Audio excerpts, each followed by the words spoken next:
اس کے بعد بیرنس کہتا ہے کہ سینئر پاکستان ججز complain of concession by spy agency. اس کے علاوہ ٹائمز آف انڈیا وہ کہتا ہے پاکستان اسلام آباد ہائی کورٹ ججز ایلیج ISI انٹرفیئرنس ان جوڈیشری. اس کے علاوہ دی اکنامک ٹائمز وہ کہتا ہے کہ 6 پاکستانی ہائی کورٹ ججز allege intelligence agencies interference in judicial matter. اس کے علاوہ الجزیرہ کہتا ہے کہ ججز versus spies Pakistan jurists accuse inter agency ISI of intimidation. اس کے علاوہ دا ہندو 6 اسلام آباد ہائی کورٹ ججز allege intelligence agency interference in judicial matter. یہ ہے عالمی ہیڈ لائنز جو کہ آپ نے یہ دیکھی ہیں. اس کے علاوہ اب جو میں نے آپ کو بتایا تھا کہ یہ سارا ملبہ انہی پر ہی آئے گا, ان 6 ججز پہ ڈال دیا جائے گا, اسی لیے کمیشن بنائیں گے. انہیں ٹارچر کیا جائے گا, حالانکہ انہوں نے خط لکھ کے بولا ہے کہ ٹارچر کیا ہے, لیکن اب انہیں ٹارچر کیا جائے گا. وہ کس طرح سے ٹارچر کیا جائے گا جس کی پہلی جھلک اب آ چکی ہے. لفافہ صحافی ہے غریدہ فاروقی, وہ کیا کہتی ہیں؟ وہ کہتی ہیں کہ جج بابر ستار اور ان کی پوری فیملی امریکی شہری ہے. کیا یہ سوال نہیں ہونا چاہیے کہ ایک امریکی شہری کیسے پاکستان میں جج بن گیا؟ پہلی بات تو یہ کہ ان کو پتہ کیسے چلا کہ وہ امریکی شہری ہیں؟ ہمیں تو نہیں پتہ, یعنی کہ کسی کو بھی نہیں پتہ ہوگا, ایون کہ ان کو بھی نہیں پتہ ہوگا. یہ ہوتے ہیں واٹس ایپ پیڈ صحافی جنہیں واٹس ایپ کیا جاتا ہے کہ اے مدعا پکڑو تو شروع ہو جاؤ.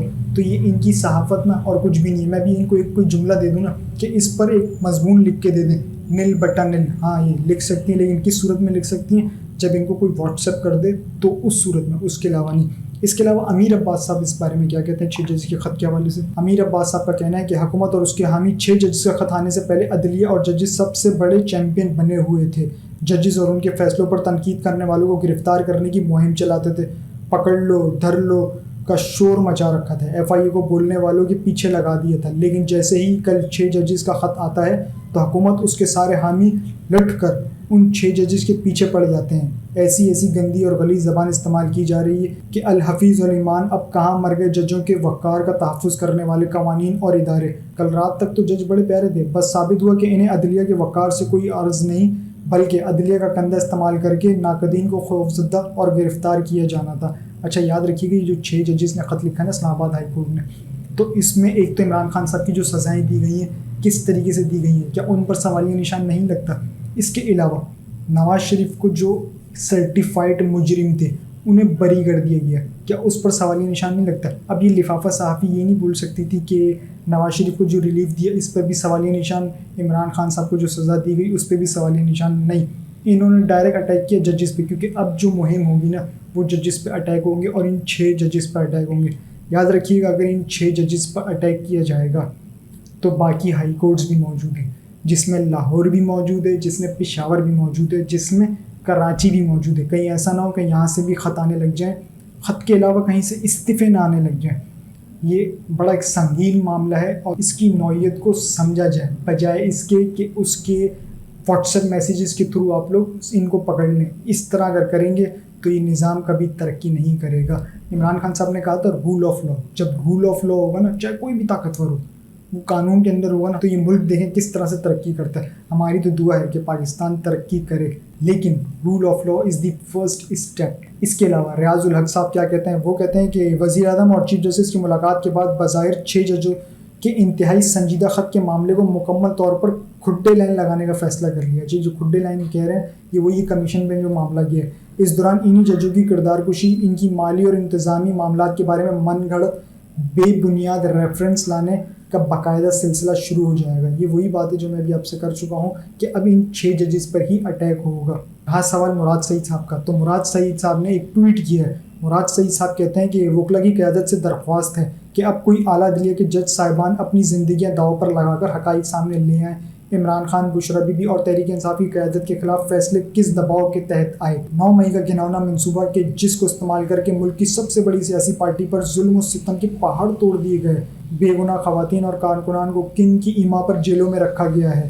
قوم تو پہلے ہی جانتی تھی, اب اس پر ملک کی اعلیٰ عدالت کے جج صاحبان کی گواہی کی صورت پر مہر کی تصدیق ثابت ہوئی ہے. ہم میں سے بہت سے نوجوانوں کو سیاست میں شامل ہونے کی ترغیب عدلیہ کی بحالی تحریک سے ملتی ہے. یہ تھا مراد سعید صاحب کا ٹویٹ جو میں نے آپ کے ساتھ شیئر کی. آنے والے دنوں میں آپ کو کچھ کردار نظر آئیں گے اور انہی دوران 2 وزیر اعظم تیار کیے جا رہے ہیں. ایک تو آپ کے کرکٹر شاہد افریدی ہیں, دوسرا محسن نقوی. محسن نقوی کیونکہ بہت ہی طاقتور شخصیت کے رشتہ دار جو ہوتے ہیں تو اس لیے ان کی پہلی پریورٹی ہوگی رہا سوال شاہد افریدی، تو شاہد افریدی کو بھی ٹرین کیا جائے گا. محسن نقوی کو ٹرین کر دیا گیا. پہلے انہوں نے نگراں وزیر اعلیٰ لگایا، اس کے بعد ان کو اب وزیر داخلہ بنا دیا. اب ان کی پوسٹنگ جو ہوگی وہ ہوگی وزیر اعظم کی سیٹ پر. لیکن کیا یہ ہو پائے گا؟ اب تک کے لیے اتنا ہی. اپنا اور اس چینل کا خیال رکھیے گا. چینل کو سبسکرائب ضرور کیجیے گا. اللہ حافظ.